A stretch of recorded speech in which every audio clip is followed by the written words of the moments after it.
বরফের বুকে হঠাৎ করেই যেন জমে উঠেছে এক অভিনব উৎসব।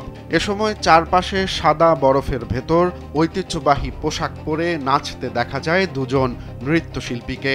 তাদের নাচের প্রতিটি মুদ্রায় যেন তুষার গলে যাচ্ছিল, আর সেই মুহূর্তটি ক্যামেরা বন্দি করে সামাজিক যোগাযোগ মাধ্যমে আপলোড করতেই মুহূর্তে তা ভাইরাল হয়। এই মনোমুগ্ধকর দৃশ্যটি ধরা পড়েছে উত্তর মেরুর বরফ ঢাকা প্রান্তরে। পোলার ট্রাভেল ক্লাব নামের একটি ভ্রমণ সংস্থা সম্প্রতি আইস ব্রেকার জাহাজে অভিযাত্রার আয়োজন করে। তারা সম্প্রতি এমন মনোমুগ্ধকর ভিডিওটি প্রকাশ করেছে। নীল মজাদার গোলমার্ক পপস, কুরমুরে বাইটে ফুরফুরে লাইফ। এতে দেখা যায় 50 ইয়ার্স অফ ভিক্টোরি নামের রুশ আইস ব্রেকার জাহাজের শেফ রোমান গ্রেভেনকভ ও হোটেল ম্যানেজার ভেরোনিকা সেমুশিনা ঐতিহ্যবাহী রুশ পোশাকে নাচছেন জনপ্রিয় লোকগান পেরুস্কা প্যারানার সুরে।